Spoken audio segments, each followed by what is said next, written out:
Hello. In this demo, I'm going to walk you through various tips and techniques that revolve around the idea of portrait painting, including some skin tone mixing and moving on into some basic proportion and compositional techniques to get you started with your painting. So with that said, let's dive into the skin tone mixing techniques. First thing we need to do is lay out the colour from your acrylic paint set onto the palette. This set has a wide range of colours and has enough variety to enable us to mix many different skin tones and skin colours. The 6 colours you need on your palette to be able to mix more realistic skin tones are the following. When I'm painting with my usual kit, I actually use different colours than this, but this is just to give you a guide of how simple it is to get skin tones from this particular kit. For lighter complexions, I'm mixing even parts of burnt sienna and yellow ochre, and then by simply adding white, you can create lighter tonal values of the same colour. Keep in mind that sometimes the colour may be pinker, in which case add a little bit of red, and sometimes in the shadows there may be blue tones. In this case, you just add a touch of blue.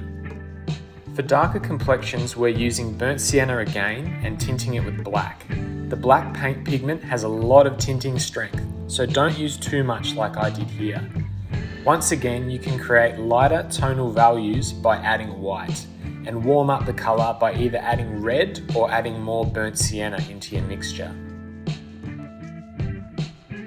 So let's refresh the palette and start our portrait. I like to start by toning the canvas. Often I'll use yellow ochre. This helps to subdue the stark white of the canvas. Next, we start to rough in our drawing. You can do this with paint or with a coloured pencil. Just make sure that the paint is dry first if you choose to use a pencil. I start by roughing in the shape and scale of the head on the canvas. Then we work out where to place the eyes, nose and mouth. Divide the head in half to find the axis for the eyes and nose, and halfway between the eyes and the chin is where the nose sits, and halfway between the nose and the chin is where the mouth should sit. This is a really simple technique to help you find the basic structure of the face. Next, I position the ear and the hair. I'm painting this all in with burnt sienna.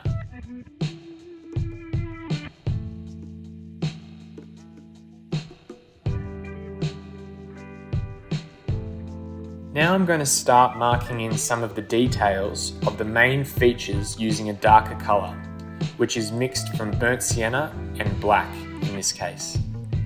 Don't feel like you have to aim for realism if this is your first time painting a portrait, or if you're painting this portrait as an activity with your partner or your friends for a bit of fun.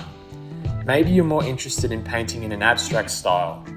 Learning to paint should be fun, and painting realistic portraits takes practice.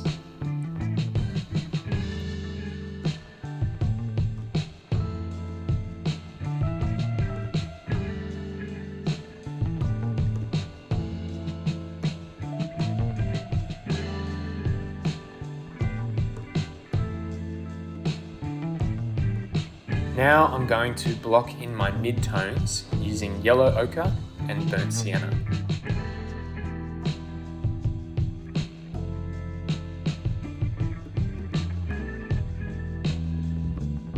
Working from the dark tonal values to the lighter values is a really good method to use, as you can layer the tones accordingly.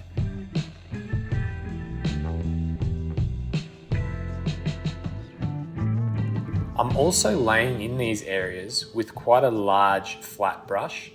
This helps you to cover the canvas faster, and then we can come back in later and add more detail over the top if we want to.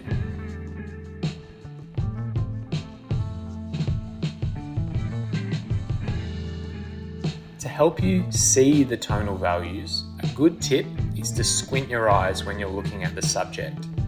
This simple action cuts out the details and helps you to see only the tonal planes and values. It takes practice, but give it a shot.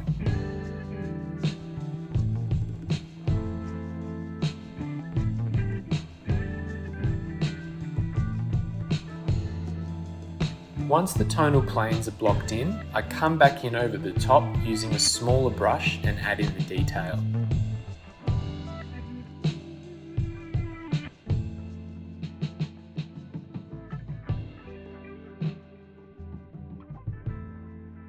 I always find adding the highlights in the eyes brings it to life.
Now to add some life and a bit of fun to the painting, I'm going to use some brighter colours into the hair in the background, just to show you that you don't have to get too caught up in using realistic colours.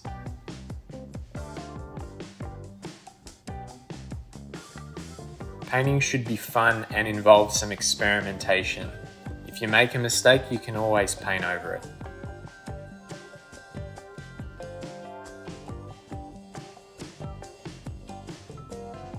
Now this was a pretty quick session and the likeness of the subject is definitely not quite there yet, but the aim today was to have some fun with it, and capturing the likeness takes practice, patience and time. So stick at it, keep practicing your portrait painting, and over time you'll get there. Thanks for watching all the way through the video. We really appreciate it. If you have any questions about anything that's been discussed in this video, please leave us a comment or reach out to our team. We've got lots of artists here that would love to help you when it comes to improving your portrait painting skills and techniques. Thanks again, and we'll see you in our next video.